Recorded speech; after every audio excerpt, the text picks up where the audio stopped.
السلام علیکم دوستو، میں ہوں مدثر زئی اور آپ دیکھ رہے ہیں ہمارا آفیشیل یوٹیوب چینل۔ ناظرین، صدقہ رد البلا ہے۔ یہ ہماری زندگی سے دکھ، تکالیف، رنج و الم اور حادثات جیسی چیزوں کو ختم کرنے کے لیے دوا کے طور پر کام کرتا ہے۔ آج کی یہ کہانی بھی ایک ایسے امیر شخص کی زندگی کی عکاسی کرتی ہے جس نے اپنی جاگتی آنکھوں سے اپنی زندگی میں رونما ہونے والے سنگین مسائل کا جب خاتمہ ہوتے ہوئے دیکھا تو اس کی حیرت کی کوئی انتہا نہ رہی۔ ناظرین، اس واقعے کے آغاز سے پہلے آپ سے ریکویسٹ ہے کہ اگر آپ اس چینل پر نئے ہیں تو چینل کو سبسکرائب کر کے بیل آئیکن کا بٹن ضرور دبائیے گا تاکہ ہماری آنے والی ہر نئی معلوماتی ویڈیو کا نوٹیفیکیشن آپ کو بروقت مل سکے۔ اور اگر ویڈیو پسند آئے تو اس کو لائک کرنے کے ساتھ ساتھ کمنٹ باکس میں اپنی رائے کا اظہار بھی کیجیے گا۔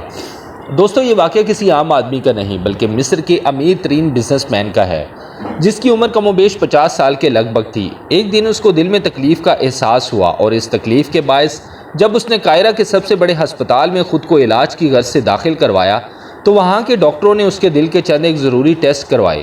جب ٹیسٹ رپورٹس نارمل نہ آئیں تو وہاں کے ڈاکٹروں نے معذر کرتے ہوئے اسے یورپ جانے کو کہا۔ یورپ میں ٹیسٹ مکمل کرنے کے بعد وہاں کے ڈاکٹروں نے اسے بتایا کہ تمہارے دل کی شریانوں میں خون کا بہاؤ اس قدر کم ہو چکا ہے کہ اب تمہارا اس دنیا میں زیادہ دیر تک جینا مشکل ہی نہیں بلکہ ناممکن ہے، لہٰذا تم صرف اب چند دنوں کے مہمان ہو۔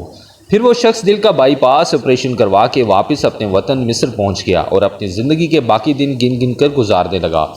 ایک دن وہ ایک دکان سے گوشت خرید رہا تھا۔ جب اس نے دیکھا کہ ایک عورت کسائی کے پھینکے ہوئے چربی کے ٹکڑوں کو جمع کر رہی ہے تو اسے کافی دکھ ہوا، لہٰذا اس شخص نے عورت سے پوچھا، تم اسے کیوں جمع کر رہی ہو؟ آخر یہ گوشت سے اترے ہوئے چند چربی کے ٹکڑے تمہارے کس کام کے ہیں؟ اس شخص کے پوچھنے پر عورت نے جواب دیا کہ وہ بیوہ ہے، اس کا شوہر مر چکا ہے، کمانے کا کوئی ذریعہ بھی نہیں ہے، گھر میں چھوٹے چھوٹے بچے ہیں جو گوشت کھانے کی ضد کر رہے تھے، اس لیے میں نے بچوں کی ضد کی بدولت مجبور ہو کر یہ قدم اٹھایا ہے۔ اس پھینکی ہوئی چربی کے ساتھ ساتھ تھوڑا بہت گوشت بھی آ جاتا ہے جسے صاف کرنے کے بعد میں اسے پکا لوں گی۔ یہ سب سن کر بزنس مین کی آنکھوں میں آنسو آ گئے۔ ان آنسوؤں کی شدت و فراوانی اس قدر تھی کہ اسے اپنے جذبات پر قابو رکھنا مشکل ہو چکا تھا۔ اس نے سوچا کہ میری اتنی دولت کا مجھے کیا فائدہ، میں تو بس اب اس دنیا میں چند دنوں کا مہمان ہوں۔ میری دولت کا کچھ حصہ اگر کسی غریب کے کام آ جائے تو اس سے بڑھ کر میرے لیے اعزاز کی بات اور کیا ہو سکتی ہے۔ اس نے اسی وقت اس عورت کو کافی سارا گوشت خرید کر دے دیا اور ساتھ میں کسائی کو کہا کہ اس عورت کو اچھی طرح پہچان لو، یہ جب بھی آئے اور جتنا بھی گوشت مانگے اسے دے دینا اور پیسے مجھ سے وصول کر لینا۔ اس واقعے کے بعد وہ شخص اپنی روزمرہ کے معمولات میں مصروف ہو گیا۔ کچھ دن اسے اس دل میں تکلیف کا احساس نہ ہوا تو اس نے قاہرہ میں موجود لیبارٹری میں دوبارہ ٹیسٹ کروائے۔ ڈاکٹروں نے بتایا کہ رپورٹ کے مطابق آپ کے دل میں کوئی مسئلہ نہیں، لیکن تسلی کے لیے آپ اپنا دوبارہ یورپ میں چیک اپ کروائیں۔ پھر وہ شخص دوبارہ یورپ گیا اور وہاں ایک بار پھر سے اس کے دل کے تمام ٹیسٹ کروائے گئے۔ اب کی بار رپورٹس کے مطابق اس کے دل میں کوئی بھی خرابی سرے سے تھی ہی نہیں۔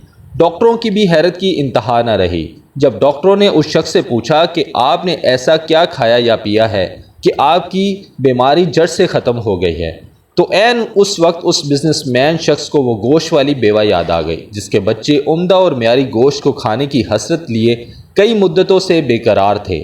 پھر اس نے ڈاکٹروں کو مسکرا کر کہا کہ علاج وہاں سے ہوا ہے جس پر تم لوگ یقین نہیں رکھتے۔ بے شک میرے نبی مکرم صلی اللہ علیہ وآلہ وسلم نے سچ کہا تھا کہ صدقہ ہر بلا کو ٹال دیتا ہے۔